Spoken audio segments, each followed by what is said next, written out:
क्या है आध्यात्म? दर्शन, चिंतन धारा, विद्या या संस्कृति की परंपरागत विरासत। आध्यात्म दर्शन यानी जीवन का शाश्वत सत्य। मानव जीवन से जुड़े शाश्वत सत्यों को जानिए और समझिए उपासक डॉक्टर सोहन राज तातेड़ से हमारे खास कार्यक्रम आत्मविज्ञान में।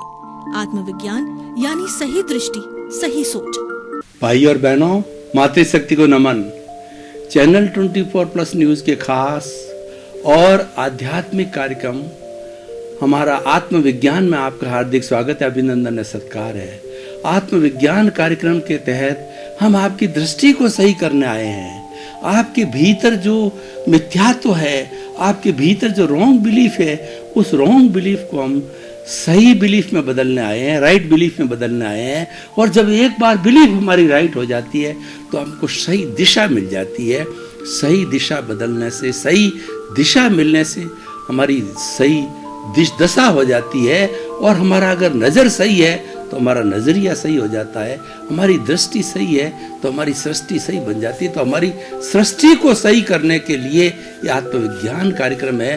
और ये सृष्टि सही क्यों होती है? क्योंकि इसके केंद्र केंद्र गुणों का पुंज आत्मा है, जो कि एक संजीवनी है, जो कि एक अमृत है। और हम उसी बात को पुष्ट करने के लिए प्रतिदिन इससे जुड़े हुए नए नए जो हमारे विषय हैं उनको लेकर के आते हैं। तो जो आज का हमारा विषय जो है, बहुत ही सुंदर विषय पर हम चर्चा करने के लिए जा रहे हैं। और आज का विषय जो है, हमें आत्म साक्षात्कार विषय है। कितना विशाल विषय है ये! हमारा कंक्लूजन है, हमारा परिणाम है कि आत्मविज्ञान के द्वारा हम क्या प्राप्त करना चाहते हैं। आत्मविज्ञान के द्वारा हम आत्म साक्षात्कार प्राप्त करना चाहते हैं।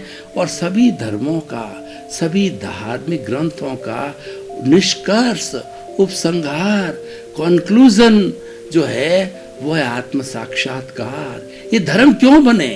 ये धर्म आत्म साक्षात्कार करने के लिए आए हैं। दुनिया को व्यक्ति बहुत जानता है, अपने आप को बहुत कम जानता है। और जब व्यक्ति अपने आप को ज़्यादा जानने लग जाता है, उस दिशा में लग जाता है, तो आत्म साक्षात्कार होता है।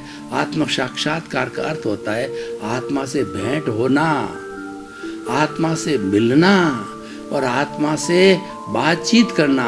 जब किसी व्यक्ति का साक्षात्कार होता है तो क्या होता है?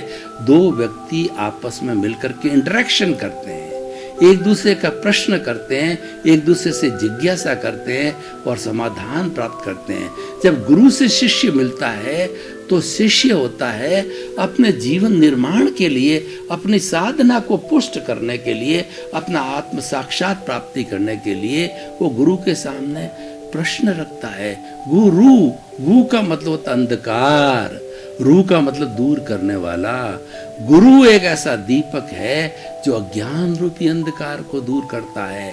अगर हम सामान्य रूप से जो है देखें तो इस ज्ञान को जो है दीपक की संज्ञा दी गई है। एक दीपक को घना अंधेरा हो, शताब्दियों शताब्दियों का अंधेरा हो, और उस अंधेरे को अगर वन में, जंगल में एक छोटा सा दीपक रख दें तो प्रकाश कर देता है। तो दीपक है, स्व पर प्रकाशक है, स्वयं प्रकाशित होता है और दूसरों को प्रकाशित करता है। हमारी आत्मा है, स्वयं स्व पर प्रकाशक है, खुद प्रकाशित होती है और दूसरे को प्रकाशित करती है उपदेश के द्वारा, दूसरे को प्रकाशित करती है अपने अनुभव के द्वारा। जो ज्ञानी पुरुष होते हैं वो कितना लोगों का भला करते हैं। वो अपने ज्ञान के द्वारा, अनुभव के द्वारा जो है वो चीरा फाड़ा करते हैं और उसके अंदर ज्ञान डाल करके, भेद विज्ञान दे करके, अक्रम विज्ञान दे करके, वीतराग विज्ञान दे करके वो जो है वो दोनों को सेपरेट कर देते हैं। वो हमारी आत्मा को और हमारे शरीर के चिंतन को सेपरेट कर देते हैं कि मैं तो शुद्ध आत्मा हूँ, मैं तो ज्ञाता हूँ, मैं तो दृष्टा हूँ, मैं तो जानने वाला हूँ। ये शरीर भिन्न है, मैं भिन्न हूँ। ये शरीर करने वाला है, ये शरीर भोगने वाला है। क्या भोगने वाला है? कि जन्म जन्मांत के अंदर वो जो कर्मों को अर्जन करके लाया है, वो कर्मों का अब यहाँ आकर के उसका डिस्चार्ज होता है, कर्मों का यहाँ पर जो उदय होता है और ये प्रारब्ध होता है, वह सारा इस जन्म के अंदर करता है। ये बहुत बड़ा जो है हमारे को ज्ञानी जो है ये बहुत बड़ा हमारे पे उपकार करके जाते हैं। वो एक भगवान का रूप होता, वो तो भगवान बनने ही वाले हैं। जो सच्चा ज्ञानी होगा वो तो इतनी शुद्ध अवस्था तक चला जाता है, जैसे दादा भगवान को देखिए। दादा भगवान कभी जाकर के और वो सिमंदर स्वामी के चरणों में प्रस्तुत होकर के और कभी वो जो है मोक्ष जा सकते थे, लेकिन 356 डिग्री का उनको ज्ञान हुआ, भरत क्षेत्र में विराजमान है वो, इसीलिए कि उन्होंने कई लोगों को ज्ञान दिया और अभी भी वो आशीर्वाद दे रहे हैं। उनके ज्ञान के माध्यम से कई भवी जीव जो है सुधर करके धीरे धीरे, यहाँ पर भरत क्षेत्र में मोक्ष नहीं है, लेकिन आने वाले महाविद्या क्षेत्र के अंदर वो मुक्ति को प्राप्त होंगे।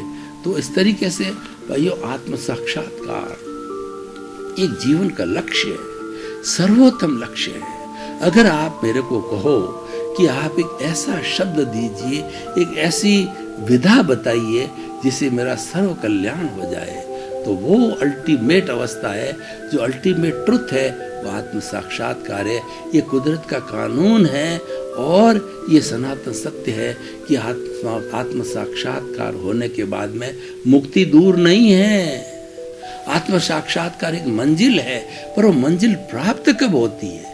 प्रश्न ये है कि आत्म साक्षात्कार की तो हमने बात की, हमारी मंजिल है, पर उस मंजिल की प्राप्ति करने के लिए हमारे को सही ज्ञान होने चाहिए, हमारी रॉन्ग बिलीफ समाप्त होनी चाहिए, हमारी राइट बिलीफ आनी चाहिए।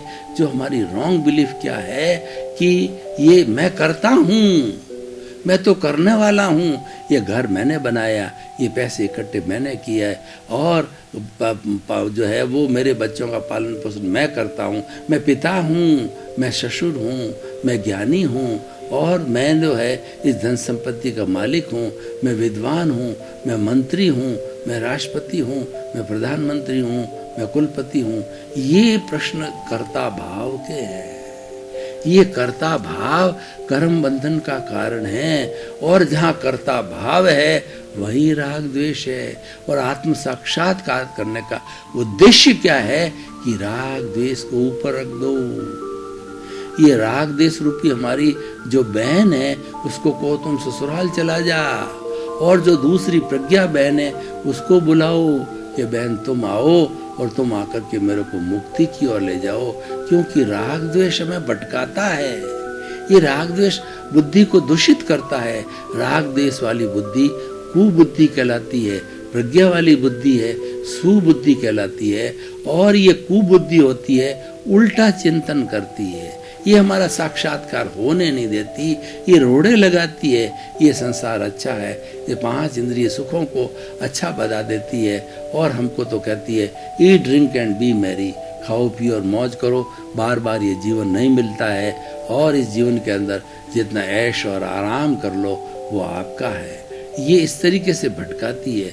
लेकिन इसकी दूसरी बहन जो है, जो कि सुबुद्धि है, जो प्रज्ञा है, वो प्रज्ञा क्या कहती है कि तुम अलग रहो, तुम तो जल्दी जल्दी मुक्ति की ओर जाओ, क्योंकि तुम जो ये सुख प्राप्त कर रहे हो ये क्षणिक है। ये तो क्या है, हर संजोग के साथ में वियोग जुड़ा हुआ है। ये टेम्परेरी सुख तुम्हारे को मिला, तुम्हें तो शाश्वत सत्य की खोज करो। शाश्वत सत्य की खोज, वो शाश्वत सत्य कहाँ है? वो शाश्वत सत्य आत्मा के भीतर है, वो शाश्वत सुख है। देखिए एक मृग होता है, वो मृग तृष्णा करता है। मृग की जो नाभि होती है, उस नाभि के अंदर जो है वो वहाँ पर कस्तूरी होती है और कस्तूरी बहुत सुगंधित होती है। तो उस कस्तूरी की सुगंध से जो है वो मृग इधर उधर भागता है, उसी को मृग तृष्णा कहते हैं। और इधर से खुशबू आ रही, उधर से आ रही, इधर से आ रही है, वो मृग तृष्णा। उसको पता नहीं है, वो अज्ञानी है, उसको पता नहीं कि मेरी नाभि के अंदर ही वो सारी खुशबू भरी पड़ी है और वहीं पर जो है ये कस्तूरी है। लेकिन वो घूमता रहता है। हम भी जीवन में ऐसा ही करते हैं। हम सुख भोजन में ढूंढते हैं, शादी में ढूंढते हैं, पैसे में ढूंढते हैं, कार में ढूंढते हैं और बंगले में ढूंढते हैं, एसी में ढूंढते हैं, और दूसरा क्या है कि खूब अच्छा खाना खाएं, उसमें ढूंढते हैं। इसमें सुख नहीं है। ये तो क्षणिक सुख है, ये तो इंद्रियों का सुख है, ये तो टेम्परेरी सुख है। अक्षय सुख लेना हो तो आत्म साक्षात्कार कीजिए, आत्मा से बातचीत कीजिए। आत्मा कहीं बाहर नहीं है, अब आप कहेंगे आत्म साक्षात करने कहाँ जाएं? कहीं नहीं जाना है, प्रभु भीतर विराजमान है। आँख को बंद कीजिए, प्रभु को आह्वान कीजिए कि प्रभु मैं आ रहा हूँ। और दोनों जो है आपका जो ये प्रकृतियाँ हैं, उस प्रकृतियों के अंदर के बीच में जो हमारा दर्शन केंद्र है, वहाँ से भीतर जाइए। उसका मैं आपको एक प्रयोग करा देता हूँ। प्रयोग के माध्यम से आपको स्पष्ट हो जाएगा कि हम आत्म साक्षात कैसे करें। आंखें बंद कीजिए और दोनों जो है वो तो अपनी रीढ़ की हड्डी को सीधा कीजिए और दोनों हथेलियों को जो है वो ध्यान मुद्रा के अंदर कीजिए। और सबसे पहले हम शरीर को शिथिल करेंगे। आप एक ऑटो सजेशन दीजिए, क्योंकि समय वैसे शिथिलीकरण हमारा कायोत्सर्ग 45 मिनट्स का है, लेकिन हमारा समय सीमित है, तो समय सीमित के अनुसार आप ऑटो सजेशन दीजिए। हमारे शरीर की एक एक कोशिका को ऑटो सजेशन दीजिए कि शरीर शिथिल हो जाए। शरीर की एक एक कोशिका शिथिल हो रही है और पूरा शरीर शिथिल हो गया है। कहीं तनाव नहीं, कहीं जकड़न नहीं, कहीं अकड़न नहीं। पूरा शरीर रुई की भांति शिथिल हो गया है। अनुभव कीजिए, मेरा शरीर अपने स्थान से 1 फुट ऊपर उठ रहा है। कोई तनाव नहीं, कोई अकड़न नहीं, कोई जकड़न नहीं, कोई भारीपन नहीं, एकदम व्यवस्थित स्थिति है। और थोड़ा श्वास को शिथिल कीजिए। श्वास जो आ रहा है जा रहा है, थोड़ा अभ्यास के द्वारा लंबा कीजिए। सांस जब भरी जाए तो पेट फूलना चाहिए, सांस जब निकाली जाए तो पेट सिकुड़ना चाहिए। तो इस तरीके से आप जो आते जाते श्वास को जो है थोड़ा सा लंबा कीजिए। लंबा सांस, गहरा सांस, लंबा सांस, गहरा सांस। मेरा जो है वो श्वास शिथिल हो रहा है। लंबा, गहरा, समतल, शिथिल। शरीर और श्वास दोनों शिथिल हो गए। अब दोनों प्रकृतियों के बीच में हमारा जो दर्शन केंद्र आ गया, चक्र केंद्र है, वहाँ पर अनुभव भी कीजिए कि लाल रंग के परमाणु हैं, वहाँ पर इकट्ठे हो रहे हैं। पूरा चारों तरफ दर्शन केंद्र लाल लाल परमाणुओं से भर गया है। इन परमाणुओं को भीतर ले जाइए। आप भीतर जाइए। भीतर आपका प्रज्ञा जगत जा रहा है, आपका भीतर जा रहा है और भीतर जाइए। श्वास शिथिल, शरीर शिथिल। अब आप और भीतर जाइए तो देखेंगे प्रभु के दर्शन करने हम जा रहे हैं। गेट ही गेट दिखाई दे रहे हैं। प्रभु काफ़ी दूर विराजमान है। प्रभु अशरीरी है, लेकिन प्रभु के जो है वो सारे वो समझने के लिए हमने 3 पट्टियों के रूप में प्रभु का जो है अस्तित्व बताया है।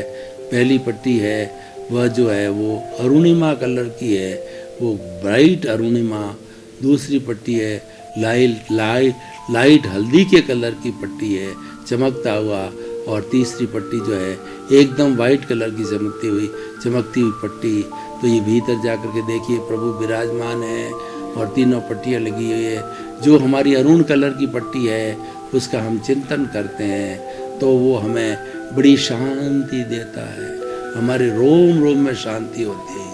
और दूसरा जो है उसके बाद के तत्व का हम चिंतन करते हैं तो हमारी पद्मलेशिया का चिंतन करने से हमारे भीतर जो है वो बहुत बड़ी शक्ति का संचार होता है, आनंद की अनुभूति होती है। और तीसरा जो वाइट जो है वो लेशिया है, ये लेशिया ध्यान है। उसका ध्यान करने से हमें पवित्रता की अनुभूति होती है। जो यूँ ये पवित्रता बढ़ती जाएगी त्यों त्यों जो है हमारी प्योरिटी बढ़ेगी और प्योरिटी बढ़ करके और एक दिन जो है हम सिद्ध बुद्ध मुक्त बन जाएंगे। तो हम प्रभु के पास पहुंच गए हैं। तीनों पट्टियों के भी प्रभु विराजमान शरीर नहीं है, पर हमने रूपक के रूप में माना।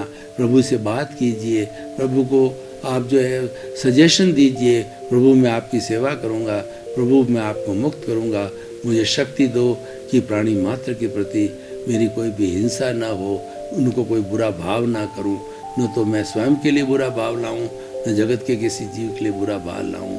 तो इस तरीके से आत्मा को रिझाइए, आत्मा से बात कीजिए, आत्मा से साक्षात्कार कीजिए, और धीरे धीरे आप देखेंगे कि आत्मा के साथ आपका तन्मयाकार हो गए हैं, आप आत्मा मग हो गए हैं, और प्रभु ने आपको आशीर्वाद दिया कि तुम व्यवहार जगत में जो कर्म बचे हुए हैं तो व्यवहार तुम करोगे तो हमेशा मुझे याद रखना, मुझे ज्ञान की दृष्टि में रखना, और जहाँ 5 आज्ञा है, जहाँ ज्ञान है, जहाँ संवर है, जहाँ प्रज्ञा है, संभाव है, वहाँ पर मैं उपस्थित हूँ। तो प्रभु ने हमको आशीर्वाद दिया, हम अपने मूल जो है अवस्था के अंदर धीरे धीरे आए, तो मूल अवस्था में अब आंखें खोल सकते हैं आप, और जो भगवान ने जो आपको जो है वो ये जो एनर्जी दी, आशीर्वाद दिया, उसको 3 बार जो मसल करके अपने शरीर पर स्थापित कीजिए। तो भाई और बहनों, ये भावना योग है, ये आत्म साक्षात्कार है।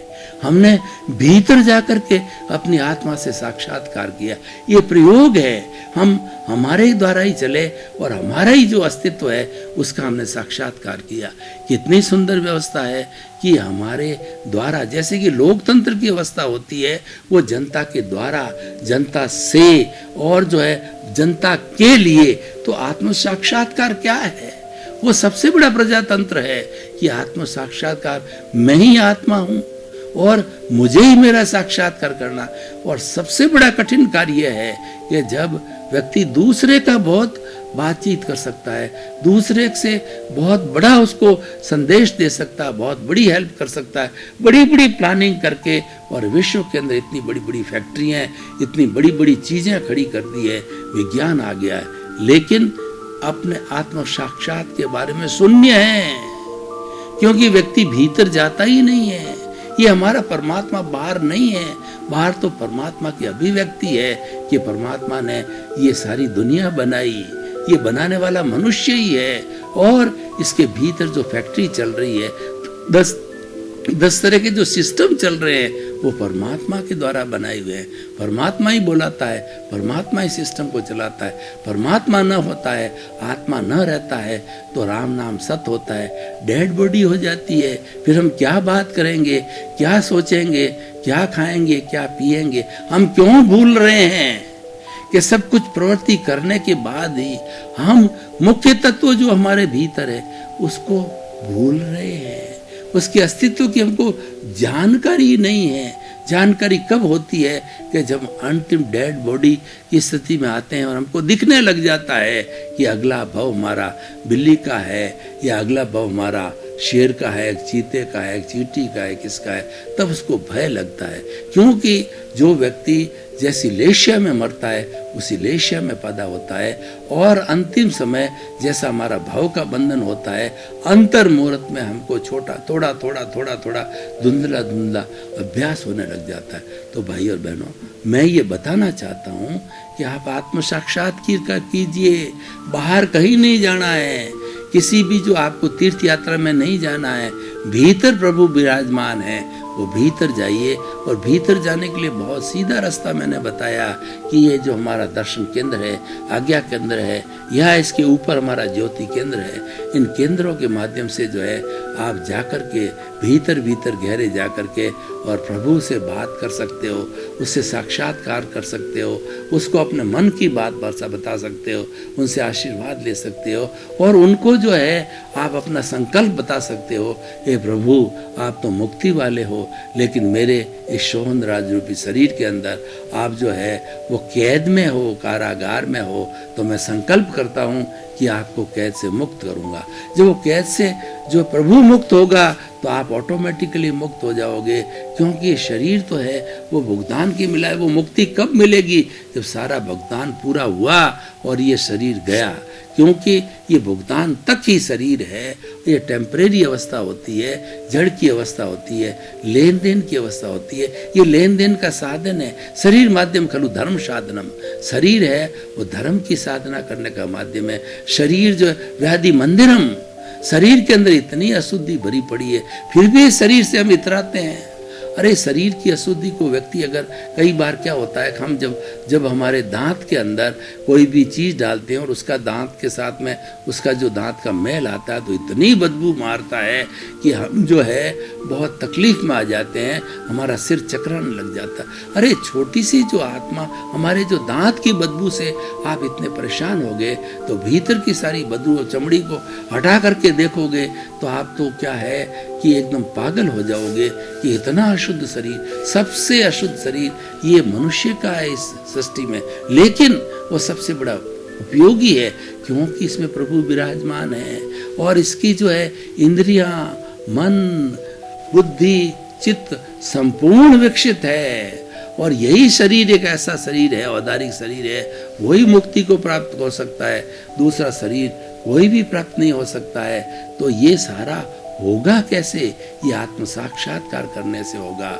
हम मंदिर में जाते हैं तो मंदिर में प्रभु विराजमान होते हैं और वो आत्मा, वो उस बिंब की प्रतिष्ठा करते हैं, प्राण प्रतिष्ठा।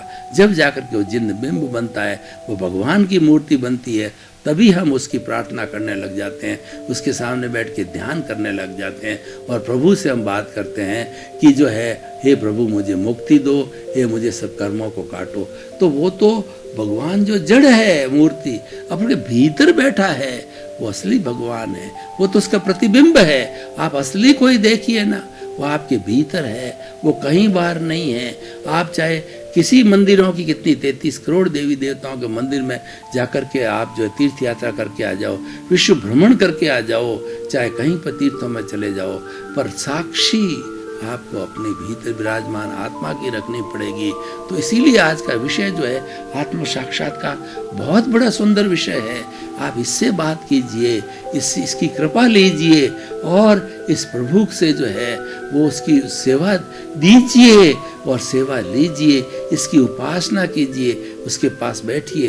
बैठने का सीधा सा तरीका है, आप ध्यान कीजिए। मेडिटेशन में और कुछ नहीं करना है, मेडिटेशन में आपने प्रभु से बात करनी है, प्रभु को रिझाना है, प्रभु को जो है कुछ वादा करना है, प्रभु से कुछ वादा लेना है। प्रभु तो एकदम जो है कल्याणकारी है, प्रभु तो एकदम दयालु है, वो करुणा के सागर है, जो आप मांगोगे सभी देगा। पर वो भोले बच्चे की तरह राग द्वेष रहित होकर के मांगोगे तब देगा। प्रभु को राग द्वेष नहीं चाहिए, प्रभु को कैद में रखा है, इस राग द्वेष ने रखा है, इस कषाय ने रखा है, ये क्रोध मान माया लोभ ने रखा है, इस कार्मण शरीर ने प्रभु को जेल में डाल रखा है। तो प्रभु इस कार्मण शरीर को नहीं चाहते हैं, वो तो कहते हैं इसको जल्दी जल्दी शुद्ध करो, इसको समाप्त करो, अमन से मन हो जाओ, तभी मेरी मुक्ति है। प्रभु तो जो है मुक्ति चाहते हैं, क्योंकि कोई भी पक्षी होता है वो पिंजरे में बंद नहीं रहना चाहता, पिंजरे में बंद रहना उसकी विवशता है। पक्षी तो है वो आकाश में उड़ने में जो स्वतंत्र होता है। भाई और बहनों, आपका बहुत बहुत धन्यवाद। आप आत्मविज्ञान कार्यक्रम देख रहे हो, आत्मविज्ञान कार्यक्रम की आत्मा हो और इसको देखते रहिए बराबर, क्योंकि आप में से उसमें से कौन सा शब्द ऐसा निकल जाए कि आपका कल्याण कर दे, आपकी जो है वो रॉन्ग बिलीफ समाप्त हो जाए, आपका आत्म साक्षात्कार हो जावे और आपको सिद्ध बुद्ध मुक्त बना दे। क्योंकि आत्मविज्ञान के अंदर जो हमारे आत्मा है उसके गुणों का ही विवेचन है सारा, कि वो आत्मा आप में भी है, मेरे में भी है। इसीलिए हम ये प्रार्थना करते हैं कि सर्व इस विश्व के समस्त जीवों को सुख मिले, शांति मिले, आनंद मिले, सद्बुद्धि मिले और मुक्ति मिले। आपके प्रति मंगल। आत्मविज्ञान में आत्मविज्ञान यानी सही दृष्टि, सही सोच।